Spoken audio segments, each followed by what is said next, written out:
Hello বন্ধুরা, আমার আরও একটা ভিডিওতে অনেক অনেক ভালোবাসা রইল। তো চলো, ভিডিওটা আজকে অনেক ইন্টারেস্টিং হতে চলেছে। তো দেখতে পেলে গাজর, পেঁয়াজ, কাঁচা লঙ্কা, ক্যাপসিকাম এগুলো কেটে নিয়েছি। আর এই দেখো, এদিকে গরম জল বসিয়ে চাউমিনটা দিয়ে সেদ্ধ করে নামিয়ে নিলাম। তো ভিডিওটা তোমরা কন্টিনিউ দেখতে থাকো, অনেক অনেক সুন্দর হতে চলেছে। তো তোমরা জানো তো বন্ধুরা, চাউমিন করতে গেলে সবাই তেল লাগিয়ে নেয় যেন আরেকটার গায়ে আরেকটা না লেগে যায়। তো আমি একটা টিপস বলছি, তোমরা ফলো করো।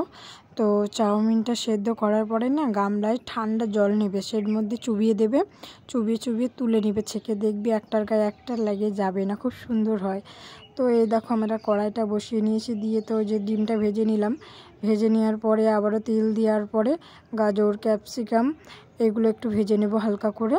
তো তোমরা দেখতে থাকো কিন্তু, হ্যাঁ, একটু স্কিপ করে গেলে কিন্তু হবে না। তো এই যে তুলে নিলাম, তুলে নেওয়ার পরে তো এই যে আবারও তেল দিয়ে দিলাম। তেল দিয়ে দেওয়ার পরে এই যে কাঁচা লঙ্কাটা দিয়ে দিলাম, একটু নাড়িয়ে চাড়িয়ে নেব। একটু লালচে হওয়ার পরে একটু পেঁয়াজ দিয়ে দেব। পেঁয়াজটা এই দেখো দিয়ে দিলাম। পেঁয়াজটা একটু নাড়িয়ে চাড়িয়ে একটু লালচে হোক, তারপরে আমরা চাউমিনটা দিয়ে ভালো করে নাড়িয়ে চাড়িয়ে নেব।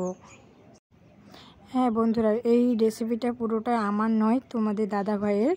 আমার বর আমাকে বলে বলে দিয়েছে, আমি এইভাবে করি।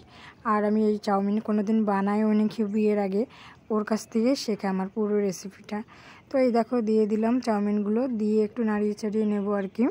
তো তোমরা দেখতে থাকো কিন্তু, হ্যাঁ হ্যাঁ, একদম কেউ পালাবে না, পালালে কিন্তু হবে না। তো এই দেখো, একটু নাড়িয়ে চাড়িয়ে নেওয়ার পরে কিন্তু কাঁচা পেঁয়াজগুলো আমি অর্ধেক রেখেছিলাম, সেগুলো কিন্তু এখনই দিতে হবে, দিয়ে আবারও নাড়িয়ে চাড়িয়ে নিতে হবে। আর একটু লবণ দিয়ে দিলাম, কারণ হচ্ছে কি, তখন ভাজা করে নিলাম হালকা অর্ধেকটা, আর কিছুটা রেখে দিয়েছিলাম কাঁচা পেঁয়াজ, সেটা এর উপর দিয়ে দিতে হবে, তাহলে কিন্তু টেস্ট লাগবে। আমি তো বললাম তোমাদেরকে প্রথমে যে আমার চাউমিনটা একটু আলাদা হবে।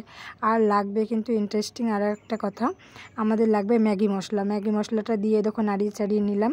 আর যেগুলো ভেজে রেখেছিলাম ক্যাপসিকাম আর গাজর, সেটাও এখন দিয়ে দিলাম। তারপরে লাগবে তোমার সসটা তো অবশ্যই লাগবে, সেই সসটা দিয়ে দিলাম পরিমাণ মতো, সেটা দিয়ে নাড়িয়ে চাড়িয়ে নিলাম।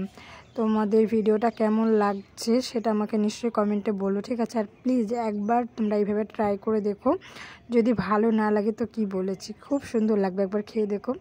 এটা আমার নিজের রান্না হলে হয়তো এতটা বলতে পারতাম না, কিন্তু এটা আমার বরের রেসিপি, দারুণ হয় খেতে, দারুণ। না খেলে কিন্তু মিস করে যাবে তোমরা। তো দেখতে থাকো তোমরা কিন্তু, হ্যাঁ। তো এই যখন আমাদের হয়ে গেল, তো এই দেখো এত গরম ভাপ বেরাচ্ছিলো, তো তোমাদের দাদাভাই বলছে দারুণ হয়েছে, দারুণ।